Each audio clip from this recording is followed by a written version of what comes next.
today, so glad to see everybody. We'd like to call our meeting to order. And Rhonda, you do roll call. Thank you. And we want to do roll call with, when they say yes, introduce themselves by name and the role, or do we just want to do introduction words? Name and role would be great since it's a joint meeting. Yeah, so as Rhonda calls folks' names out, state your name and your role, whether on TAC or on the board, as part of the introductions today. Thanks. Coconino County, Kim Musselman. Good morning, everyone. I am I'm on the TAC representing that, thanks. City of Flagstaff, Greg Clifton, he is expected. City of Flagstaff Citizen Representative Michelle James. Michelle James. Trying to say anything else? Or something like that? On the TAC. Oh, on the TAC. Representing the city. And Pinellas County Citizen Representative Carol Covington. I'm also on the TAC. Glad to be here. Thank you. NAU, Aaron Stone. Hi, good morning, member of the TAC. CCC, Kurt Stone. Kurt Stone, I'm with the TAC and with Coconino Community College. Thank you. Economic Development Representative Gail Jackson is excused. Metro Plan, Dave Wessel. Good morning, I'm with the TAC. Thank you. NAU student, Carly Vandermesh. Good morning, I'm with TAC. Thank you. Coconino County, Geronimo Vasquez. And we are expecting him for a short time, but not exactly sure when. City of Flagstaff, Lori Matthews. Hi, I'm with Mountain Line Board. Thank you. City of Flagstaff, Miranda Sweet, is expected, but she may be a little late. City of Flagstaff, Deborah Harris, is the alternate, and she also accepted the invite, but I'm not sure when she will, or positively if she'll be here or not. NAU, Josh Mayer. Morning, everybody, board member. Thank you. And CCC, Tony Williams. Morning, everybody, your board member. Thank you. And we have members of staff here also in the training room.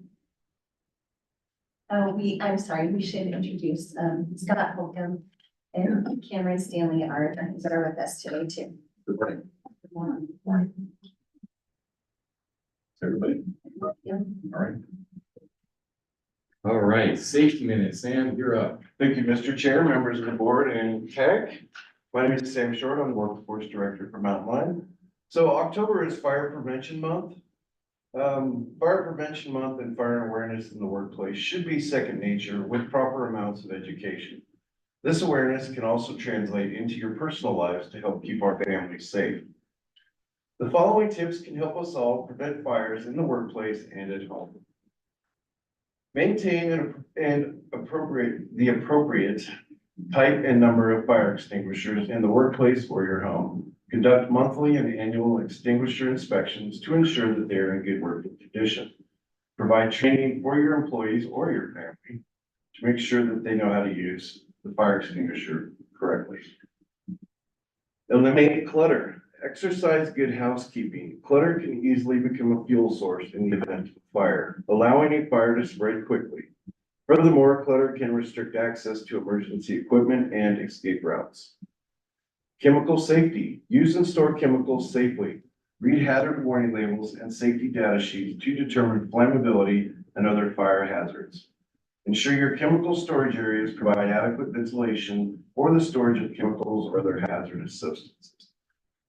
Smoke alarms. Install smoke alarms on every level of your business or home, including outside of any sleeping areas or bedrooms. Remember, it is always better to be proactive rather than reactive. It is best to alleviate hazards before a fire happens, rather than deal with the hazards or the consequences after a fire event.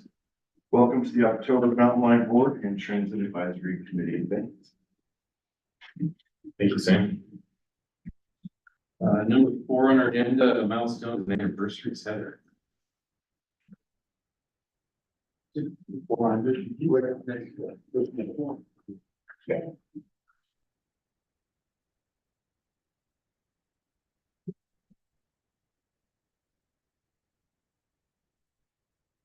Good morning. So I have, I'm Heather Downland, CEO and General Manager for Mountain One. Thanks for all being here. It's so nice to see some nice smiling faces. I have 4 milestone anniversaries to share, and these are milestone anniversaries for the months of September and October, since last month we did not have a normal board meeting. So I'm gonna follow who's on this screen here, our 5-year anniversary for this great Peter Furness. Peter Furness is the transit operator with Mount Lion, and he can't, he just hold on. Everyone is Peter. Peter is the transit bus operator here at Mountain Lion, and we're so excited to celebrate your 5th anniversary. I received these comments from Peter's supervisor, and I'm proud to share them. Peter demonstrates exceptional customer service and dependability. He's willing to arrive early or on time. Notice, and is open to working additional hours when necessary. He maintains excellent relationships with his colleagues and is an attentive listener, bringing valuable knowledge to our discussions. So Peter, we're so glad to celebrate your 5 years. I appreciate your comments. It has been quite a journey for you here, and we're so grateful that you're still here with us and part of this team, and definitely valuable to everything we're able to deliver in this community. So glad to celebrate you on your anniversary today. Thank you. You're welcome to sit down. I was just told we're working a double and wouldn't be here, so I'm so glad you are here. All right. A couple other anniversaries that I'll share are our 1-year anniversaries. We celebrated employees that reached that first milestone of 1 year. And today we're going to celebrate Keith Alexander. He is a facilities technician within our maintenance team. Keith has a terrific get it done attitude, an unmatched willingness to learn, making him an invaluable asset to our team. We are grateful for the positive approach he offers to all aspects of his job. And thanks to Keith for everything he does on a daily basis. If you came here through the shop, it is possible that you walked past Keith as you entered this room today. He was out there making sure it was nice and shiny out there for you. In the kind of middle of the screen, Keith Carr. Keith is one of our transit operators. Keith consistently demonstrates excellent customer service and is highly dependable. He's willing to work overtime when requested and is proactive in seeking assistance and offering solutions. So we appreciate that Keith is here. Keith has this great self-awareness, which he demonstrated to us very early on. We said, well, your training is going to be 8 weeks. And he said, I think I'm going to need 12. And he approaches every day that way with this great self-awareness. And he's not afraid to bring up what he needs from us as the leader. So the last anniversary that we're sharing is Isaiah Rosenberg, also 1 year as a transit operator. Isaiah consistently demonstrates a positive attitude when he interacts both with coworkers and customers. He remains composed during all conversations, even when addressing concerns or questions that are difficult. Isaiah is always willing to assist supervisors with open shifts and actively participates in training our new team members. He also shares his ideas with management and stays current with email communications. I'm happy to share these 4 anniversaries that we have celebrated in the last 2 months. Thank you, Heather. Did we introduce John? I can't remember. John's here in I'm seeing this picture, but I'm like, wait a second. John hosts our meetings, always. There were some things we're gonna move around on the, Yes. agenda moving forward. Do you want to speak to those? Yes, I do, but I don't think sorry.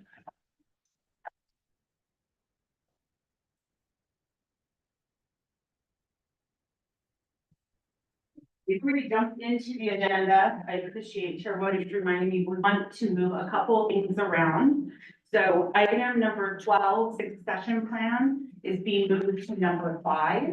And that's because we have a special guest here with us, so we're realigning so that he can stay as long as he wants, but catch that plane that leaves our airport soon.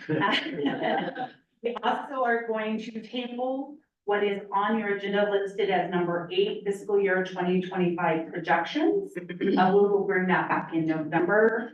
And then we are going to move item that is currently on your updated agenda from number 11, Mountain Express update, to take the place of number 8.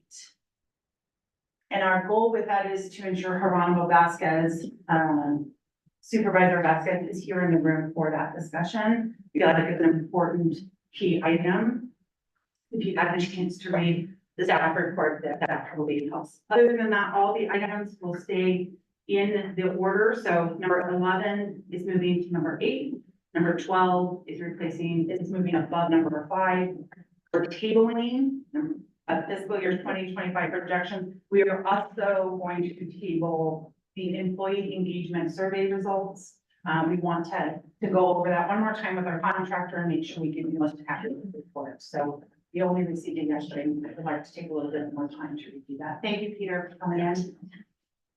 All right, I think those are all of the changes.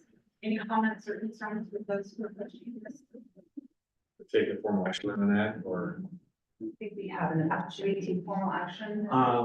You haven't, some organizations do, adopt the agenda, but that's an old practice, it's not required. You might see if anyone has, as you just did, just if anyone has objection to redoing the agenda. Last chance, anyone has concerns? All right, let's move forward to item number 5. Great. Which will be the succession plan, Heather. Correct. So I'm actually here just to introduce our guest speaker. Aaron was here a couple of years ago, 18 months ago, when we did the revisioning of our mission. Our vision statement. We kept the mission, we changed the vision, and we introduced core values. TransPro is our HR consulting contractor, but they've done a lot of various work for us, including that session with you before, and now we've brought them back as part of succession planning, which is really to look at how do we succeed as we have changes in significant roles. And a big lesson for us is with Jim Wagner's retirement earlier this year, we weren't prepared. We didn't have staff skilled, trained, or ready to step into that role or assist with those duties. And we want to make sure that Mountain is resilient to changes in employees that they are likely to occur in the next several years, as are likely to occur in any agency. But a formal succession plan just helps us identify how we identify key roles, and then make sure those key roles are provided with skills and training to assist us as the changes in staff. So, thank you. And with that thoughtful introduction, I'll ask, are there any questions? You covered it really well. Good morning. It's a pleasure to be with all of you. See some faces that I recognize and some new faces. Aaron Bingham, as Heather said, and the managing principal of TransPro. We work with public sector organizations all over the country. 80+% of our portfolio is a public transit agency, and many of our team members, including myself, as former public transportation agency executive. So we walk a mile in many shoes, and some of us have even served on boards. So we've kind of been through the whole mix there. I'll start here and just have just a few slides to go through, but that the way we have been thinking about succession planning and the invitation we give to Mountain Line is to think about it as a program.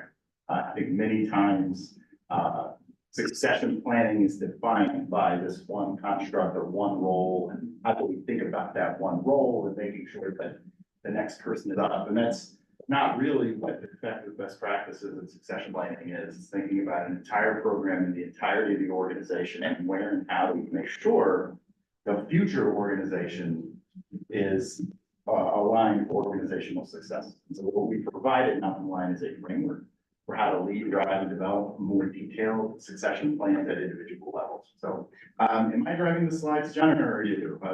There's, I think, boom, look at that, all right. So, I think most of us, as organizational leaders, probably have some understanding of the value and benefit of succession planning. Really, what we're trying to do is help position and set up, outline for success, and to think about, the transition and transfer of knowledge, but also ensuring that we've got the right people, the right talent, the right skills, the right competencies identified that allow us to deliver excellence as an organization going forward, and making sure that the legacy of the work that we have done continues to advance. So, really three components of thinking about succession plan and succession planning that are in our recommendations to Mountain Lion. It's number one, knowledge transfer, right? Fundamental components, making sure that the knowledge actually gets transferred throughout the organization. Number two, making sure that we're maintaining and developing the systems, tools, and processes that allow us to deliver excellence effectively. So we're making sure that knowledge transfer and tools and systems go hand in glove, because if somebody knows how to do one thing and they manage those things on spreadsheets on their laptop and they're the only one with that thing, we have a broken system, right? We can't replicate it. It's not written down. How do we make sure that those things happen? So I know that Steve and Heather and many folks on the team have really been looking into what's written down, what are our standard operating procedures, how do we make sure we know what excellence looks like in terms of processes and fundamentals at Mountain Lion. I think it's a really critical component of successful succession planning. And then last but not least, this notion of service-driven ethic, making sure that we continue to have this legacy of excellence, the spirit of pride, that we have, just all the employee recognitions and value that they deliver to our organization, but making sure we've got a construct in place where the things we really care about, our values, our mission, our vision, transfer throughout the people in the organization, and we're prepared for the future in that way. I think most of us recognize the benefits. I don't know that I'll read out all of those to you, but certainly continuity of operations become fairly clear and critical for us. The opportunity to think about our emerging leaders inside the building, and also to identify, are there skills, talents, and abilities not inside these four walls that we're going to need to succeed in the future? And where and how to develop recruitment practices that do that, and or training practices where somebody might have the potential. Are we identifying those folks on the org chart and investing in them so that they are ready 2, 4, or 6 years down the road, whatever it might be, to be able to set us up for success. So this succession planning framework breaks down those things. So it's going to sound repetitive, but I think there are 4 things we need to have in place. And there is progress being made on these things today within the organization. So modernizing the organizational structure, making sure we've got the right structure in place today that allows us to achieve success as an organization, but also what is the organizational structure for tomorrow? Who we are today is a different organization than what we're going to need as mobility evolves, as expectations in our community evolve, as we have new facilities and technology coming on board. That's what pushes and challenges us to think about the skills, talents, and abilities necessary to do that. So I know Heather is leading conversations within the team to think about what does that organizational structure look like. Of course, standardizing our core systems and processes and training to those. So making sure that the training we deliver and execute is about how we do our business here at Mountain Lion. Obviously optimizing salary structure, and positioning us for recruitment. This is a challenging community to recruit to. I'm probably not telling you anything you don't know as employers and employees yourself. And we are collaborating right now with Mountain Lion on an update to a compensation study and benefits study as well, and facilitated 4 focus groups with employees yesterday to help form that, but making sure we've got that structure in place that allows us to compete.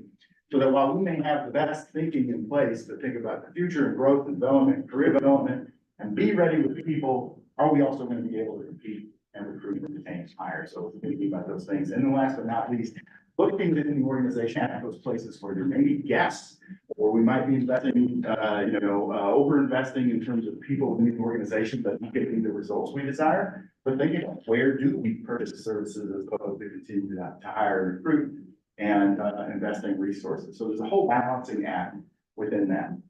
Actionalizing the master succession plan. So this is where the work Ken, again, for Mountain Line in terms of thinking about that, how do we put all this in play? You know, number one, I said this at the beginning, this is the point I'll emphasize, this is about a program of activities, right? It's leveraging a bunch of tools and resources to be able to do it, whether it's career development planning, or personality assessments, 360 reflective feedbacks, tailored training programs, all of those things factor into the program that Mountain Line has to build that's tailored to the needs of our organization, but making sure we identify and prioritize our roles. That's where we advise to begin first, like what are the key roles? We got to make sure we have a minimal gap within. So that's part of the charge for header and team. Think about the unique pathways to growth for individuals within that, and then develop an active program. Right, it's one thing to have a plan, it's another thing to actually go and execute it. And I would say over the course of the last 6 months, we, you know, the operations team, I think we've seen a bunch of action, and over the last couple of years, a lot of transformation happening in my plan right now related to that, but continuing to stay intentional and purposeful in enacting your program, making sure that it's tailored to the needs of our organization, and then following through to make sure we're executing and delivering. And I think that's the challenge put forward for our HR team as they go forward on it. So very high level, very quick, happy to answer any questions, but this framework is in place and available to serve and support Heather and team to bring it to life. Hi, thank you.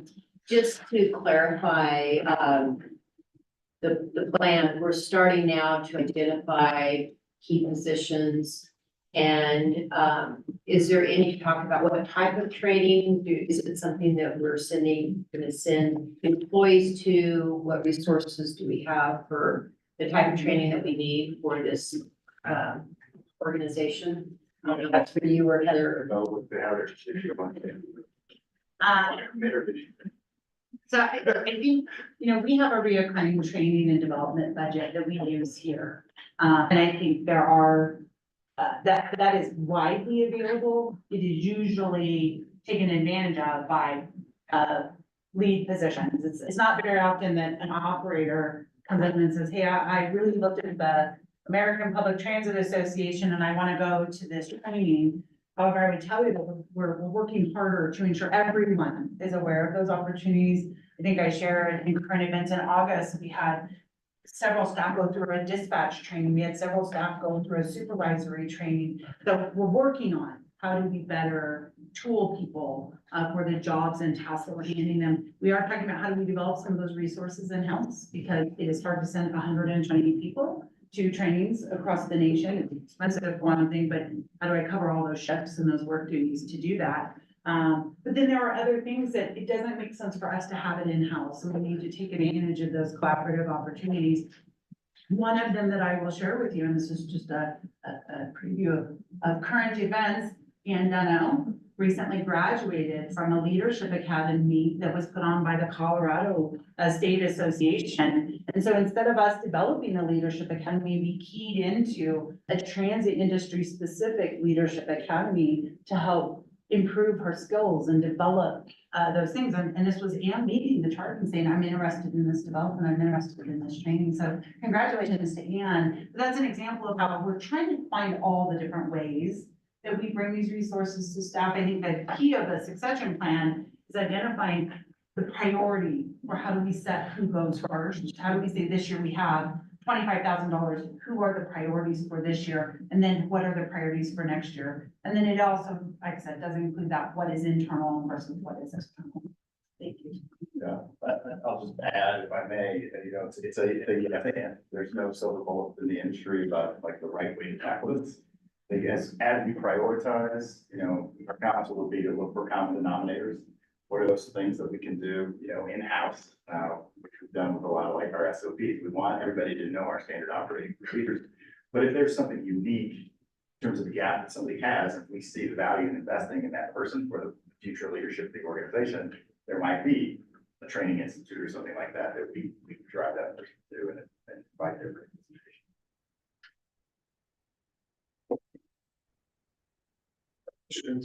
Chair, if I may, I've seen in other organizations that I work in as well, the train the trainer model. I don't know, if that is being used, like, for example, what Ann just did. going there, so she can take that and then have that internally.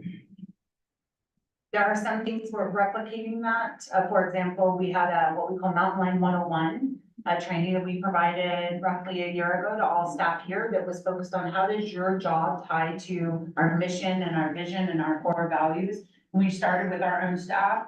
Well, now our HR team has incorporated that training into our new employee orientation. So everybody's getting that as part of on board. So that's that train the trainer module. I think there are some things that we do that with in a very formal fashion. NTI, the National Transit Institute, and TSI, the Transportation Safety Institute, they have formalized train the trainer training. So our safety team can go get passenger safety training and then bring it back here and train our staff on it. So yes, we are taking advantage of those models where we can, whether it's learning from material prepared for us like Transpro is doing, or taking advantage of warm water. It has an additive benefit too, where, and a career development planning, like how do you grow somebody's responsibility if there's no space or opportunity for them to move up, you know, on the org chart? Well, can we create opportunities for them to become leaders in the organization, such as subject matter expertise on a specific topic, and now they've got an added value and voice inside the organization that kind of curates their investment in being here. Other questions?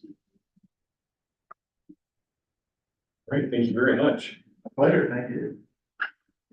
See if I can get an earlier flight now. Number are you going to? I'm full service here. I'll look at it. Am I going? Where? We'll figure it out. Hand off. All right, so getting back into our discussion action items, I believe the electric bus performance report is next, and Busy, I think we've got the floor. Yes, so the chair. It's the beginning here, there we go, right, great. So when I talked to you all last in March on the electric bus performance, we only had 4 months of data, September through December. So I'm here to show September through June of this year. We're continuing our pilot, we're continuing to measure performance, electric versus hybrid, battery sizes, manufacturers. And I am gonna spoil it here. I identify that we purchased it. We have 4 electric buses on order. And in this presentation, I'm just gonna spoil it. It will support wide order 4 of Gillig buses with higher battery capacity. So just gonna set the scene here. And so I want to share where we're at. We have the 2 electric buses. Throughout this presentation, I'll call them Gillig and New Flyer. That's their manufacturer, but those are our electric buses. They do have different battery sizes. You can see our Gillig has a larger battery capacity, only by about 100 kilowatt hours. And New Flyer is slightly smaller. And then we have 2 chargers at HQ here on base. We have our 50 kilowatt mobile charger, smaller zap, takes longer to charge.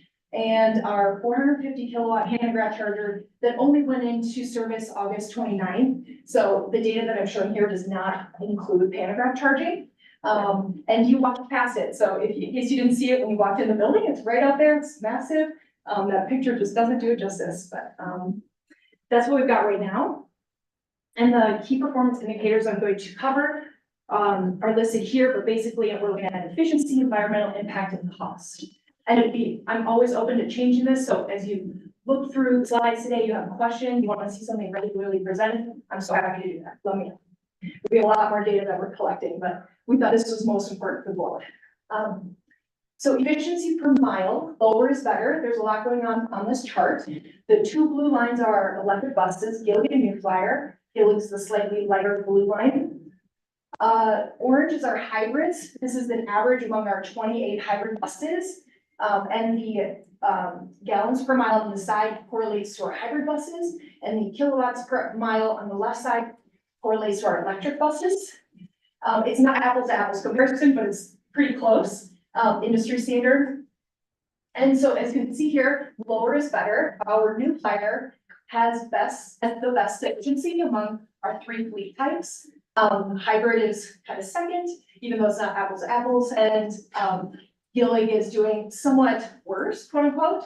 But you can see the range is very slim. It's about a little over 1 kilowatt, hour per mile difference between the two electric buses. And it's interesting, when, I shared last, again, it was just the first 4 months. So really we, got up to this kind of, a winter peak where we're starting to see some temperature. And I have a slide specifically about temperature. And so you can see that the New Flyer definitely swung a little bit more wildly once it got colder. And I will explain that once I get to that slide on temperature. Whereas the Gillig really stayed pretty steady. So kind of interesting how it's doing in our system, in our climate. And so now I'm taking just the 2 electric buses, those are the 2 blue lines, and I added some peers. So the very highest line is Seattle, Washington. The middle line is Durham, North Carolina, and we have Missoula, Montana. And so again, based on this, it's looking like our New Flyer is doing better than our peers, right?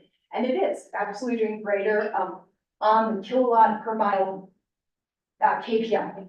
And it's interesting, you can see all of our transit agency peers are being affected by the cold, right, in the middle of the winter there. So kind of interesting. Good to see that we're in the range, and maybe even leading the pack.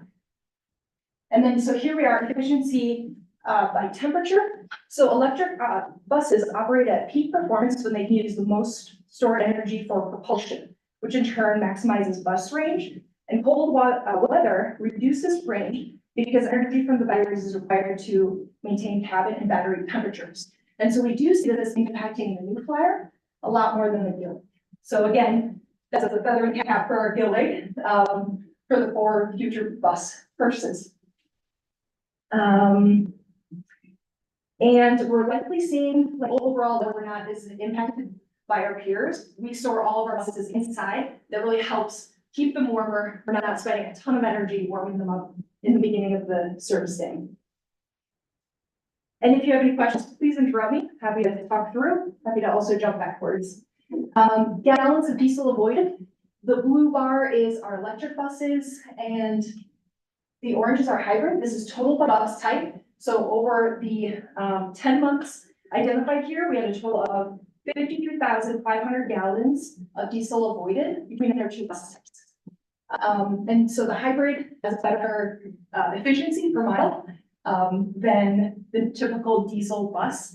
And so that's why we're seeing the gasoline efficiency here.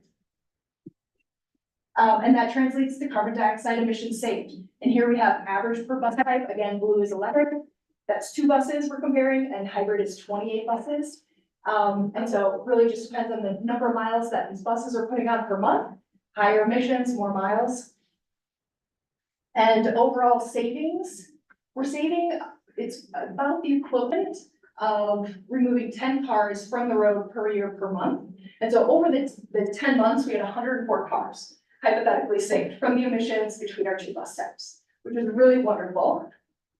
That does not include the emissions saved by moving people out of their cars onto our vehicles. That is the emissions between our vehicle type and a diesel bus type. So I want to clarify that this is not about the people we serve. This is strictly about the bus type that we operate.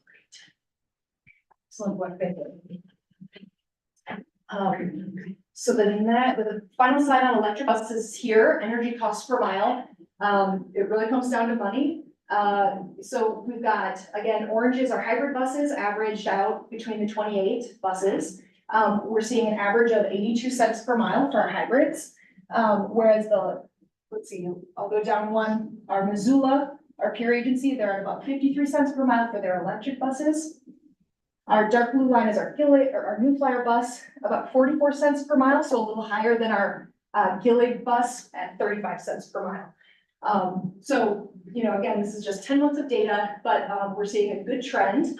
And so overall, we're just seeing that, I guess the summary of, you know, leading into the 4 buses that are on order for our Gillig, we really need that battery capacity. We're really not seeing a huge lowering of our range because the efficiency per mile is not there. So it's definitely getting the range in that we need for our Gillig buses. More battery capacity is great. We can get more miles in per day. Our new flyer is a little more expensive, per mile. So there's just a lot of reasons why the Gillig makes the most sense for us and that we have them on order. Again, that won't be in place until 2026 when they're in service. So I'd be happy to answer any questions you may have. That's in my electric bus performance report. Yes. Do have a couple of questions. Yeah. One, I think I've asked this question before, so forgive me, I didn't stick for whatever the reason, but what is the charging time for the Gillig versus the new flyer?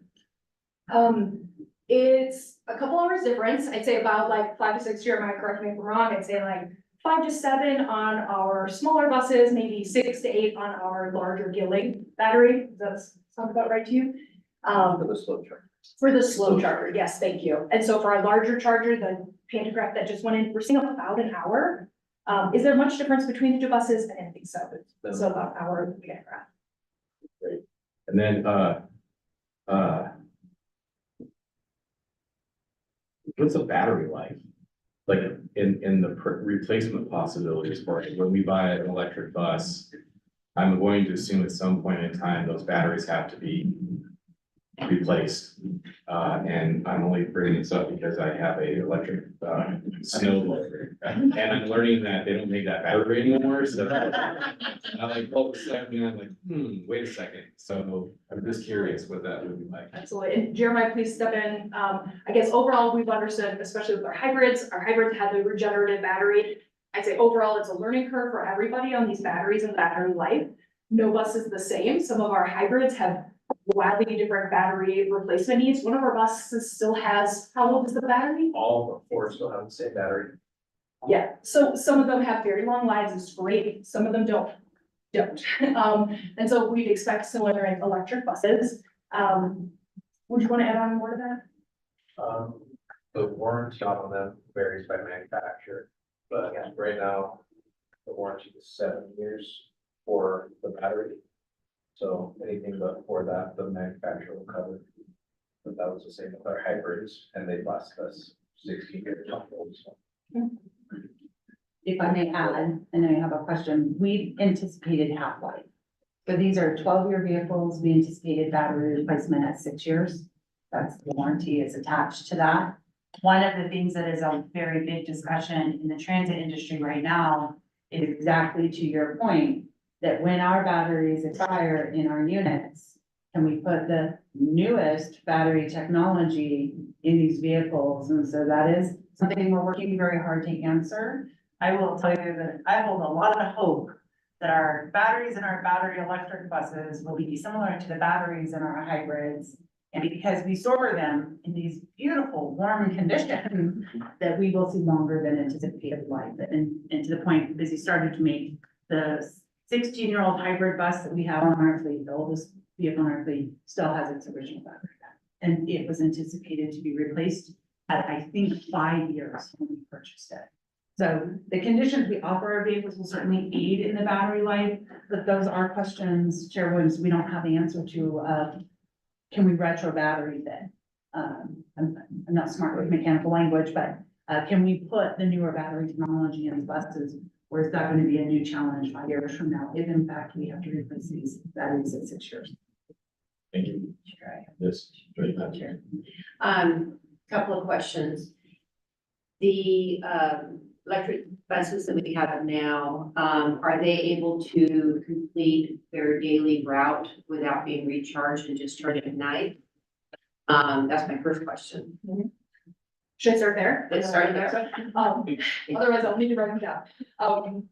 So we have a couple blocks that are shorter. And so, yeah, our shorter blocks, 100%. Our supplemental service in the morning, it could do that. Our like larger blocks, it can't do that. We're seeing about 100 miles, maybe 150 in really great conditions on our buses for range. Our largest block, Route 3, is 300 miles in a day. That is our largest. I'd say our average is more like 200 to 250. I'd have to look at that data again. And we do think, again, going back to the larger battery capacity with the buses on order, it's 684 kilowatts. Compared to our largest battery right now, it's 440. So we're really looking towards that range. The overall ZEB plan that we were following really had the on-route charging at the downtown connection center that would support our buses, and it could run all day, right, if it gets that regular zap. And that's just not in place yet. So we're pivoting, we're definitely working. Jeremiah and I just ran a pilot last week, 2 weeks last week, with the pantograph, really just trying to understand how can we make these most efficient with the systems that we have, the chargers in place, the battery size.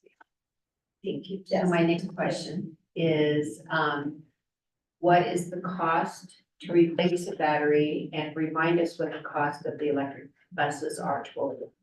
Yeah, so the electric buses were about $1 million before we put on our various radio systems, our CAT ADL, the RAP. So I think our figure is generally 1.2, once we add all of our additional items on. And that was a couple of years ago dollars, so that's also escalated. And then the second part of that was Cost of battery replacement. cost of battery replacement.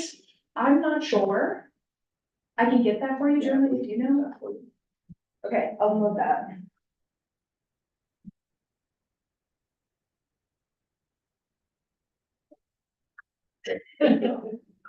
Sort of piggybacking on the cost question. What I'd be interested in on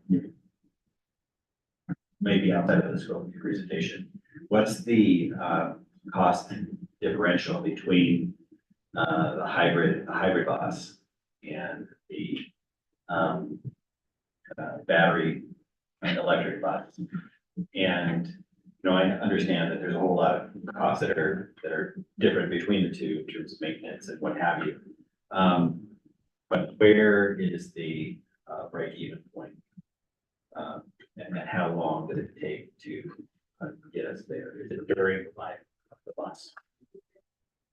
Yeah, Heather, do you want to take this one? I feel like it's a larger picture conversation. Yeah. Sure, so I don't know that we have calculated,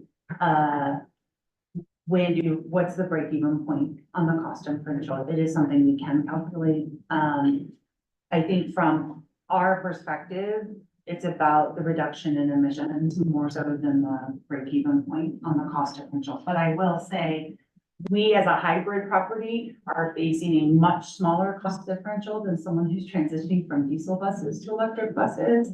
I think, for us, I'll stick with our story and not go off on a tangent. A hybrid bus, base bus without, all the stuff that we add onto it, and I'm going off of, we haven't bought a hybrid bus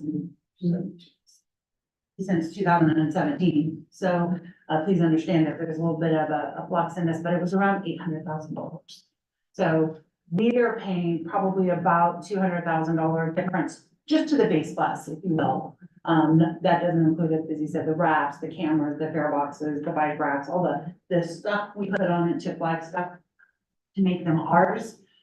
So it's about a $200,000 difference. I know properties going from diesel to electric are saying that it's almost a 60% cost increase between the two, but we haven't had a diesel bus in our fleet since 2017.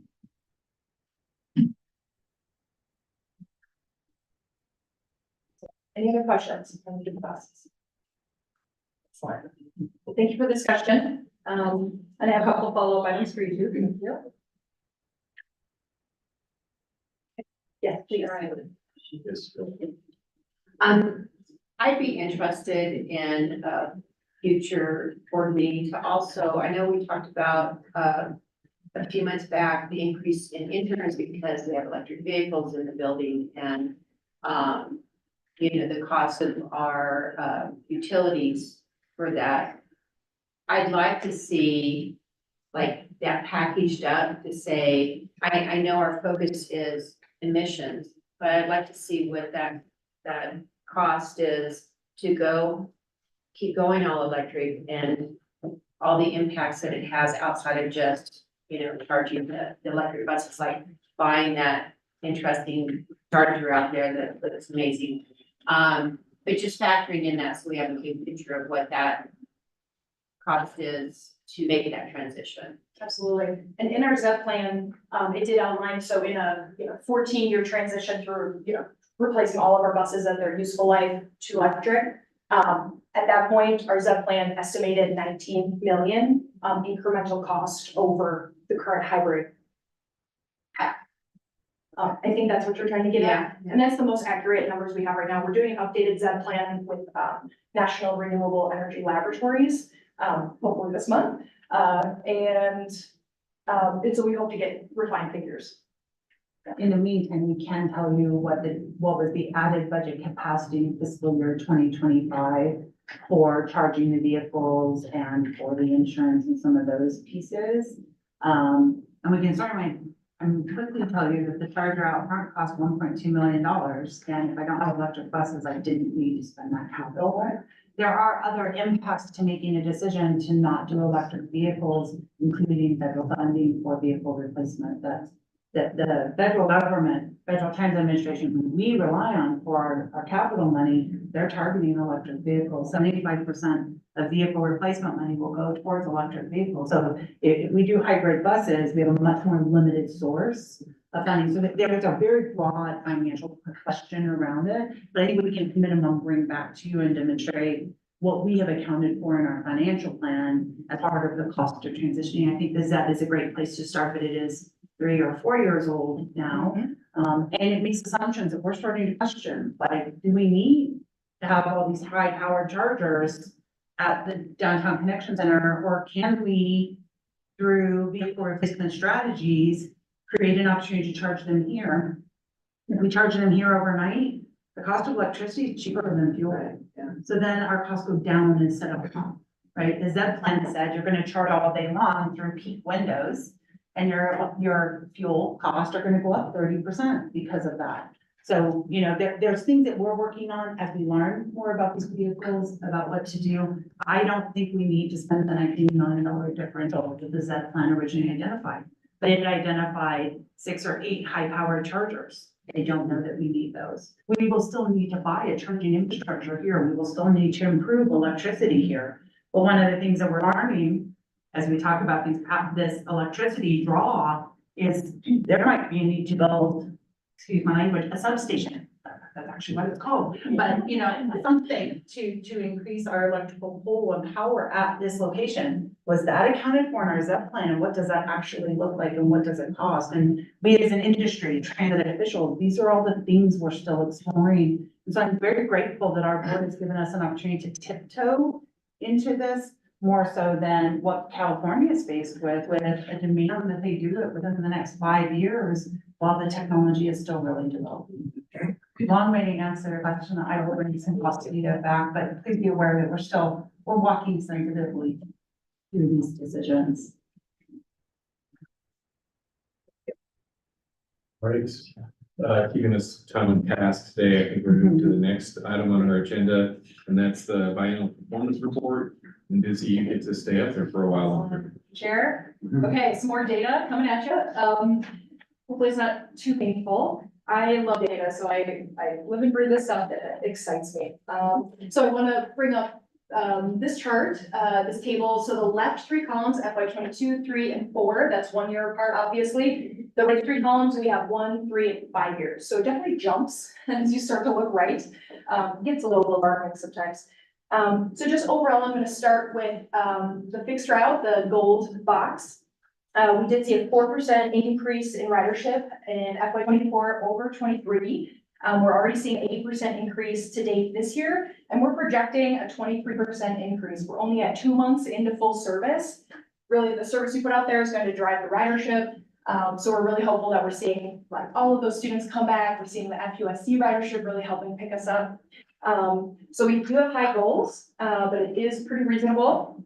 And just want to remind everybody that passengers per hour is deceiving. It's, when it's broken up per route, we see high of, like, just giving you some differences. So the fare service that we had in September, like August or September, we saw 30 passengers per hour on average for those 4 days of service. Another comparison, Route 10, we have 70 passengers per hour. And that changes per time of day, right? Our peak student ridership, 7:30 and 2:30 on Route 2.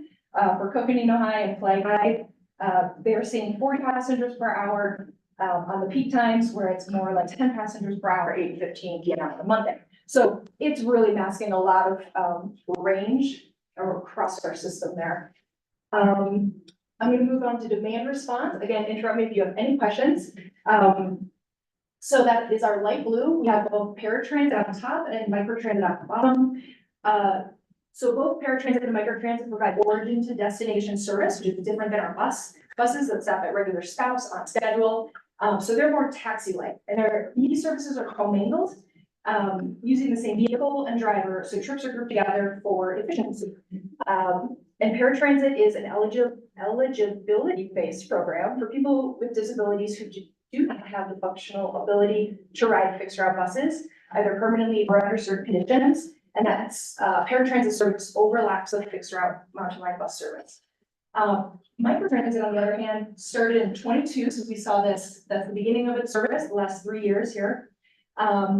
It opened to the public and it supports our more vulnerable community members to access needed services in the Huntington industrial area. So just to summarize what we're seeing in paratransit, we did see a 2% drop in paratransit over FY23. That is not a bad thing. Definitely people are getting the services they need, which is important. But you can definitely see our cost per trip for paratransit at $75.57 last year is a lot higher than our taxi program at $90 if you're in the city, or even $33 if you're in the county. So paratransit individuals have the ability to choose taxi service instead. So we do think that increases that we're seeing in the taxi program are coming out of the paratransit ridership, which is great. It's giving them flexibility. It's a lower cost to us. It's really a win-win. And paratransit service is still there when it's needed. Microtransit, we're continuing to see it fluctuate month to month, year to year, as individuals' need for food and shelter assistance changes over time and new people learn about the service. Ridership, we do see is down 22% over FY23, but it's still not a costly service at $17 per trip. The buses are commingled between the paratransit and microtransit, so we do see a reduction in non-revenue hours by commingling the two services. Let's see, moving down to taxi programs. So now I'm in the burnt orange boxes. City and taxi remain the prime choice for our paratransit eligible customers due to individualized service. And again, yeah, looking at those costs per trip, it's great in the taxi program. We're really excited to see that city trips are up 32% over FY23, and county trips remain about the same.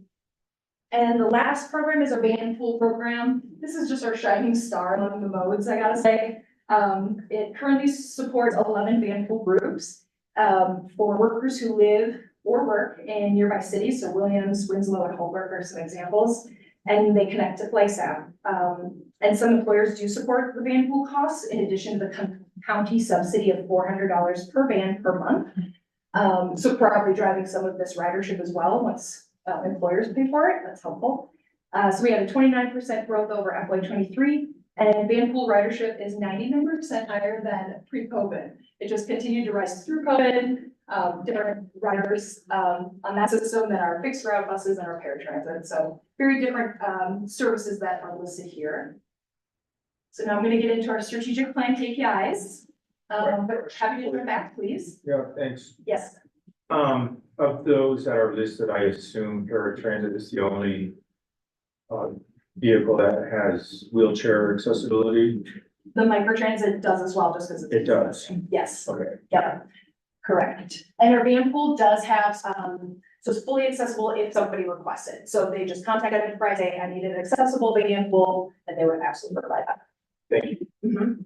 And of course, our big truck bus has lifts and ramps. So yeah, I say but our taxi program, and I will also mention that our coordinated mobility council that Lorena oversees is working on getting more wheelchair accessible vehicles in our private providers and taxi services. It is a gap. Thank you. Other questions on this item? Yes. Regarding the fixed route bus service, how do the total trips compare to like prior to COVID? I know that, you know, every transit agency across the country had a big hit. Are we back to baseline? Not quite. We're about, so we're 36% down from pre-COVID. So I did that backwards. 64% of pre-COVID. Okay. Yep. On our fixed route buses. On our on-demand, it's, 62%, almost there, so not as great recovery compared to our fixed route. TAC program is 10% above pre-COVID, so they've definitely rebounded and continued to grow, and again, being close to 80%. Yeah, it is an interesting benchmark, that we continue to measure ourselves against. If I may, I will just put that we did have reduced service in place the majority of last year. We saw the greatest amount of reduction in trips on campus. And that's because Route 10, which would normally be 5 minute, Oh, sorry, 5 buses providing Yeah, 8-minute service. 8-minute Yeah. service, and we were at 15. So, and NAU runs their buses on top of our buses. And so when our bus was not there every 8 minutes, those students were transferring those trips onto the campus shuttle system. We're glad they had the transportation, but that is where our greatest hit in ridership was actually on Route 10, which makes up 50% of our ridership. If you take Route 10 out of our ridership, and I don't know the data point exactly, our recovery across the other system is much higher than Route 10, but Route 10 is 50% of our riders. So when you combine them, I just think it's always important to note that we know that it isn't just recovery of ridership related to time and distance from COVID. It's also that we have not been in full service really since COVID either. Which Wasn't doing such a good job. But I'm not sure.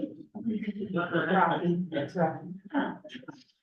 Yeah, excellent point, and just, I do have those data points, so the rest of the system has recovered. We're at 77% of pre-COVID, whereas Route 10 is at 51% of pre-COVID. So to that point, we're seeing the rest of the system coming back a lot stronger than. Chrissy, Yes. Dr. Sweet, did you have a question? Okay, I just want to make sure you look like maybe. I almost did, but. Thank you. Thank you. Thanks for the questions. Yep. So here's our scorecard of our strategic plan KPIs. I'm going to go through each of our goals. There's additional KPIs in here. This is just more of our snapshot. Don't get distracted by all of the red. We did great. Honestly, this year, we're trending in the right direction. This is our second year that we've actually had a goal in place, which is really important. If you don't have a goal, if you're not measuring these things, you can't move forward. So, and you'll see that in the next slide. So you can just get on to it. So service excellence goal, on-time performance is that scorecard sheet that you saw on the front.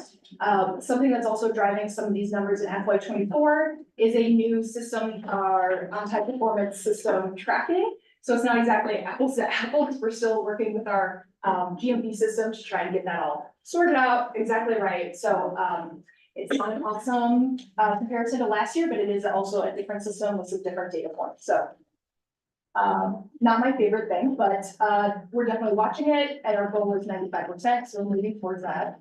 And then some of our other goals here haven't changed much over the years.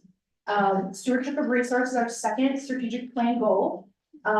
Kudos to Jeremiah and his team. We had 100% fleet and facility preventative maintenance over last year, completed on time. Our emissions saved to people riding the bus, which was Heather's point before. This 7,857 tons of GHG, that's just riders and, nope, that's not nice. Okay, so this includes riders that also have a vehicle. I know Dave's not always excited about that, but that's all riders.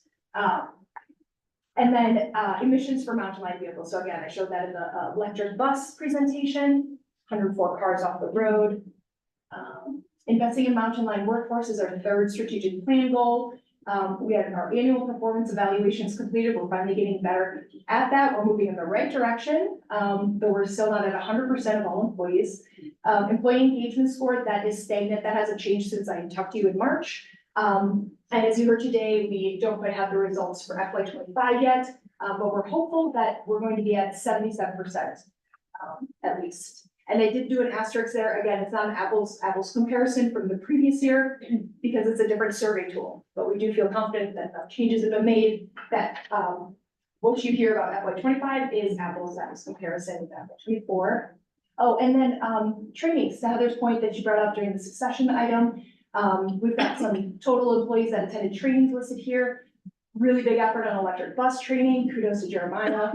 new hires, goes to HR, the CTAA training, Community Transportation Association of America. That's something Heather referenced before. Our operations supervisors had some great training earlier this year. And a couple other items, and also job changes. So we're really just trying to celebrate developing our employees and our leaders in our organization. In this slide. Enhanced safety culture, our fourth goal. We're moving in the right direction with preventable accidents going down with our goal of 40%. And you can see miles between accidents is increasing, positive, employee injuries decreasing, positive. So we're moving in the right direction, even if we didn't quite meet our goal for this year. Kudos to Sam, on the safety element. It's a big job. Community engagement, our fifth goal. So here's money, bus riders saved by not driving a personal vehicle. And this only includes riders that don't have a vehicle, riders that have a vehicle. Yep. So these are only people that have a choice. So they're leaving their car aside and they're not taking their car, and this is the money that they save. So this does not take into account the individuals, the 65% of individuals who do not have another a vehicle or a license to take. So we're really only counting people who have a vehicle that are setting that aside, but the savings are much higher, unrealized by a lot of riders. And then some other stats that just haven't changed, but they will be changing. Again, our community engagement is strong, even if we don't exactly have a year-to-year comparison with different efforts. Jackie's definitely working on various transit tax engagement. We're not gonna be doing that every year, so not exactly a perfect fit. So yes, please. How are we capturing, the ridership that doesn't have another vehicle choice? Are you surveying the riders on the bus, or how are we capturing them? They're kind of captured in the emissions. I mean, they are, so they're under there. So that's total riders, saving emissions. Do you mean, how do we calculate what percentage of riders have a car versus don't have a Yeah. car? Thank you.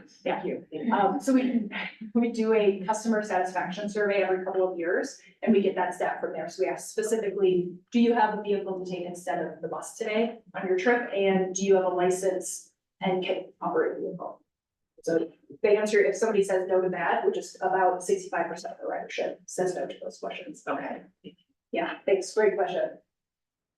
And then here's our last slide on strategic performance KPIs. Again, we did really great, even if we didn't quite meet our goal. And I do want to point out this 90% of federal dollars, the very last stat. So every dollar of local tax spent on buildings and buses, Mountain Line leveraged 9 times of the investment in federal funding in FY '24. Pretty incredible. That is due to a very large cash match for the DCC. So that doesn't include cash, and if it did, it's more like 80%, which is our typical divide. I think it's 78 to be exact. But it's a great stat. That's exactly what we're trying to do, and we couldn't do it without City and FlightStats partnership, so thank you so much. And that's all I have today. I'm happy to answer any questions. Yes. Thank you. Going back, and you don't have to go back on the slide, but just, can you refresh our memory on our, focus on the, students, the high school students, not NAU? Did we change our routes? Did we add service? And does the school district pay anything? So we did not change our routes. We did not change our service, besides just going back to full service. We were in reduced service. But our regularly scheduled service, they do pay in, they have an EcoPass payment. So that's our regular rates for EcoPass, or it's Right, calculated on the number of passes that the school district purchased. The school district is buying the passes for the students. They are buying it for all high school, all middle school, and staff. And so the rate for that EcoPass for FUSD is established the same way we would set it up for an AU, the community college, the city, the county. It's based on the number of passes. We require them to buy it for an entire group, not for the people who use it within that group, but for the entire group. That's how the rate structure is set up. So it's not any different than.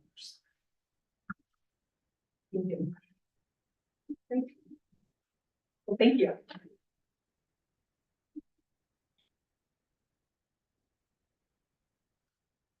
Busy. Let's see. Moving right along, the annual report. I'm assuming you're gonna take the on this one. I do not see Rush on the movie.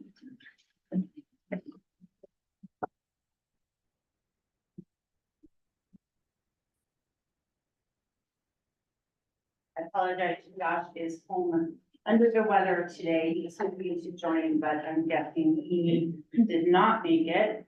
So he sent me his notes and I'm going to do my best to represent him well on this topic.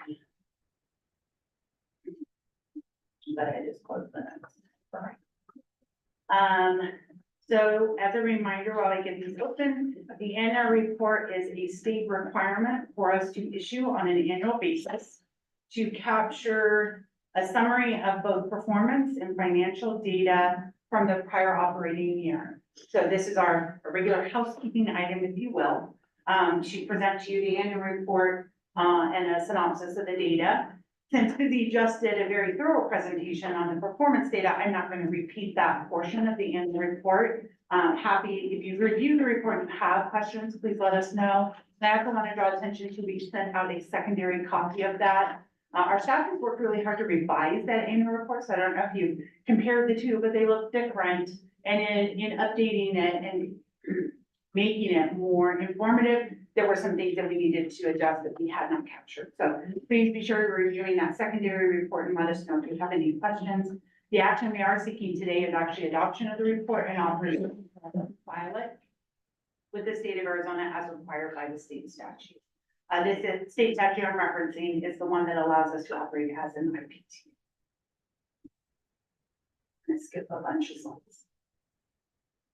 So I'm going to focus on the financial data that is in this report, like I said, skipping the actual performance data. This portion of the report does cover the summary of revenue and expenditures for fiscal year 2024, which is July 1st, 2023 to June 30 of 2024. Mountain Line's revenue sources include contributions from each agency that has a service agreement with us, so Coconino County and the city of Flagstaff, Northern Arizona University. Additionally, it includes Arizona Department of Transportation's pass-through of federal funds, Federal Transit Administration, and of course, our fares and contract fees. For example, one contract we have is with Arizona Snowball for the provision of Mountain Express, so that's captured in that category. The revenues are paid directly to Mountain Line and tracked by service. One important point to make is the city of Flagstaff collects the transit tax. They do only pass through to us what we need for any fiscal year to pay for actual capital expenditures and our operating expenses. Fiscal year 2024, all revenue sources totaled $25.7 million. The city of Flagstaff transit tax provided $7.4 million towards operating and capital expenditures. 1.2 of that was capital match. Fares across all programs were $675,000. Any use contribution was $714,000 this year. About $100,000 of that was capital contribution for the CDL facility, and the rest is for the operation of the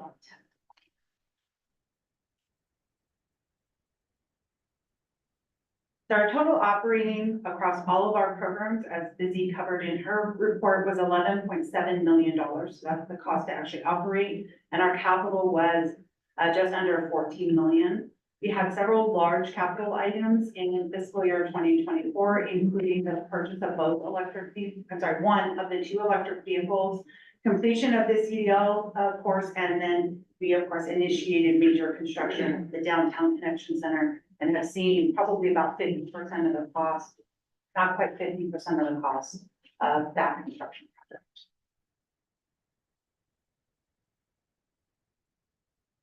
Labor costs make up about 65% of our total operating budget. Maintenance and direct operating costs are the other 25%, and this includes insurance, fuel, parts and supplies, as well as IT and all of the software stuff. As more and more tech moves into the cloud, our expenses for IT services continue to climb. Well, what we know is that we're able to offset wage costs with these contracts and the ability to have these solutions and have them cloud hosted. So less need for redundant servers to sit inside of a building. That we figure out if one goes down, we have another one. There's less capital investment with cloud services. There's also people that sit and do spreadsheets or software that does the data for you. And so we really have amped up our technology reliance and improved our data accuracy, but it does contribute to our ever-changing operating cost. And that is the summary on the financial side. And so again, we would be seeking approval of the report if you are so ready to go. Do you have any questions for Heather? Just a question, I missed it. What was the total expenses for last year? Total? The total, Mhm. 25.7 million. So it was, and that's revenue too, so it was a We are always, yes. balanced, okay. Yes, account line, because we are, as Jeff Malbeck used to say, we are nothing but a co-op. We get what we spend. So, the transit tax fund balance lives inside the city. So any revenue collected and not used stays in the city of Flagstaff in our fund balance, and we demonstrate that when we do our financial plan. If we were doing the 2025 projections, we would be able to demonstrate that for you today as well. We just don't have that report yet available. And can I ask this question now? It may not be the appropriate time, and I hate to say it out loud, but do we have a plan, what if our tax proposition does not pass? Of course we do. I was afraid to ask. We are optimistic that we will be able to implement the 5-year plan, but it would be poor planning on our part to assume that that's a given. So we know that our existing operating costs are not sustainable under our existing revenue from the transit tax. If we are not successful this year, we do have an opportunity to come back and at least ask for a smaller increase and or renewal of the tax. So remember, we're in 2024, the existing tax doesn't expire until 2030. We came back intentionally early so that we would have these future opportunities. My suggestion would be that if we don't pass, that this board be considering a secondary ask 2 years from now, asking only for what we need to close that funding gap to ensure our existing services can continue. Potentially do like we did between 2006 and 2008. If you were around at that time, we failed in 2006 where we asked for a large increase. We also asked for the tax to be made permanent and we failed. When we came back in 2008, we asked for the same amount of money, but we did it under 5 questions and we gave them all 10-year expirations. So we really tried to treat this year like we did in 2006. It was an opportunity. We feel like it's an important time to ask. Transit hasn't made any improvements since probably 2014 to its services. So we know it's important to make service improvements, but we do have a plan on how we prepare for. We have not gone so far as to say, if we are unsuccessful in that secondary ask, what services get cut first. But that would be the doomsday scenario, if you will, that if we do not receive additional funding for our existing operating costs, we will have to talk about how we operate it. Thank you. Any other questions for Heather? Hearing none, I would welcome a motion to approve. Needs to be a board member. I'll Yes. move to approve the annual report for 2024. I'll second. Any discussion? All those in favor signify by saying aye. Aye. Any opposed? Motion passes. Thank you, Heather.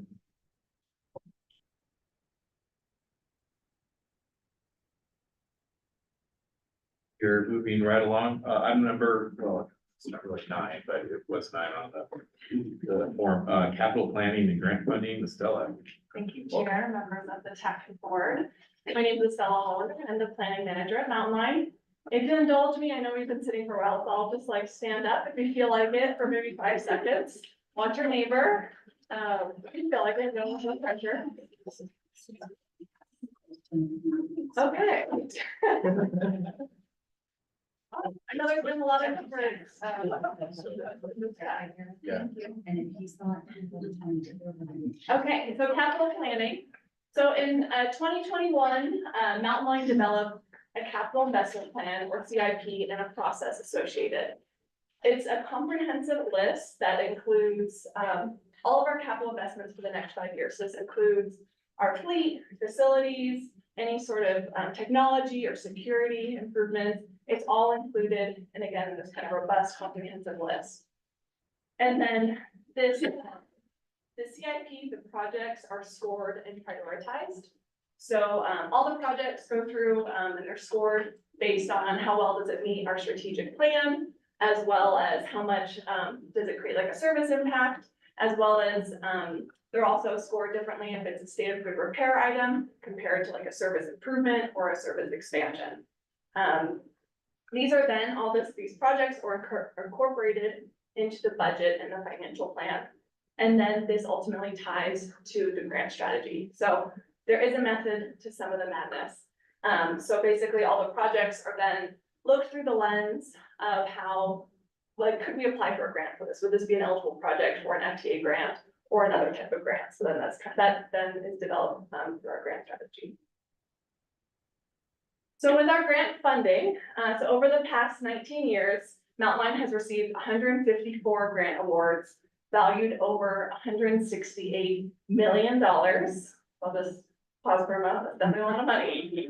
And spent over, so Mountain Line, we've spent over 80% of our funds, and we've leveraged 166% of our City of Flagstaff transit tax dollars.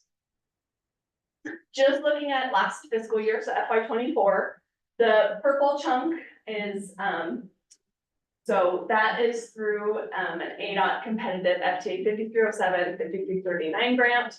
And this was for the DCC bus plaza, as well as some solar panels on the DCC, as well as some security and technology upgrades for our buses. So that's the largest chunk. And then the 4.9 million was some pass-through funding that we get through FTA as well as for our operations. And then that smaller chunk is some dollars from the Arizona Department of Transportation, 5310 and 5311. And some later slides, I'll dive into what these various numbers stand for. So Federal Transit Administration, FTA, this is our main grant funding source that we get. These are both formula funds, so ones that we just have to match, and typically are for our operating funds, and then discretionary funds. These are competitive grants that Mountain Line competes on a national level. Section 5307, these are urbanized area formula funds. Again, these we match and is funded for our operating funds. And then 5339 is bus and bus facilities funding. So this is, we've gotten some large awards like for our maintenance facility as well as like the DCC. So these again tend to be these large capital projects, and they are on a competitive scale. And then ADOT also has some competitive grant applications through the 5307, 5339. They get some pass-through funds from the FTA that then Mountain Line competes on just the state level. So some open FTA grants that we still have is the design and construction of the DCC. We also have some design and construction of pedestrian and bicycle improvements near transit.